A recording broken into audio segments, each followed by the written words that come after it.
So hi friends, welcome back to our YouTube channel. So చాలా రోజులు అయింది video చేసేసి. ఇప్పుడైతే నేను మా పాప అయితే కాసేపు ఆడుకోవడానికి అయితే వచ్చేసాము. ఇక్కడ మా ఇంటి పక్కనే కొంచెం శాండ్ అది వేస్తారు, దాంట్లో అయితే ఆడుకోవడానికి వచ్చేసాము. She learn many things. ఇక్కడ వాళ్ళని కూర్చోపెట్టడం అది జరగడం వల్ల ఏం కాదు, పిల్లలు ఇలా వాళ్ళ ఫింగర్స్ ఏవైతే ఉన్నాయో వాటితో జస్ట్ ఇలా రబ్ చేసినట్లయితే, రబ్ చేయడం అనే కాదు, వాళ్ళు ఇలా హ్యాండ్స్ పెట్టి ఆడుకోవడం అది చేస్తారు కదా.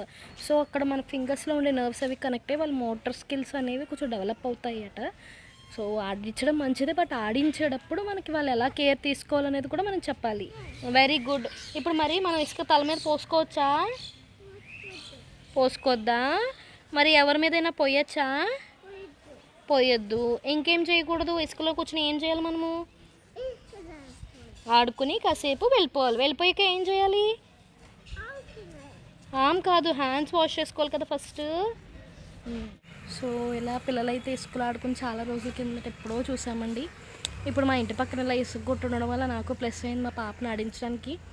ఎవ్రీడే నేను మా పిన్ని మా మదర్ అయితే మా మదర్ ఒక 10 to 15 minutes, అది ఇంకా ఎక్కువ ఆడుకోవాలనుకుంటే ఒక ½ an hour తీసుకొచ్చి ఆడిస్తున్నాము. వాళ్ళు ఇసుకలో చేతులు పెడితే వాళ్ళకి మోటార్ స్కిల్స్ అవి డెవలప్ అవుతాయట. అలాగే ఇక్కడ మీరు చూసినట్లయితే మాకు ఈవినింగ్ అక్కడ వేలో ఇప్పుడు నడిచేదైతే మా బాబాయ్, కానీ అసలు నార్మల్గా రిటైర్డ్ ఎంప్లాయీస్ ఉంటారు, వాళ్ళు నడుస్తారా? చెప్పు ఏంటి? వద్దు, పైకి వచ్చా. అలాగే రిటైర్డ్ ఎంప్లాయీస్ ఉంటారు, వాళ్ళు కూడా వాకింగ్ చేస్తారు. అందరూ పలకరిస్తారు, రిటైర్డ్ ఎంప్లాయీస్ అనే కాదు, అది అందరితోనే మాట్లాడుతుంది షో. సో అది ఏమవుతుందంటే వాళ్ళకి when they grow up they can mingle with anyone. మనం ఎలాగంటే ఏదేదో చేసి నేర్పించక్కర్లేదు, ఇలాంటి వాటి ద్వారా నేర్పించవచ్చు. Allow her to talk with everyone. It's not about the age barrier. She only should talk only with the people who are her age, or else she should only talk with family members, or else she only should talk with by neighbors. Not I never tell her like that. Whomever asks her question, she should tell the answer. My mother-in-law, everyone will tell her the same thing. Whomever asks a question, you have to tell them.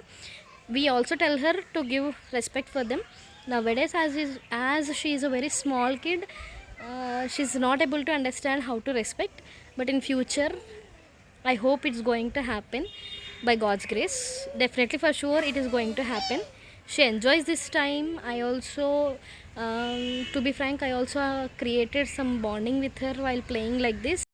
ఇదేనండి మన video. Like, share and subscribe to my channel. Thank you.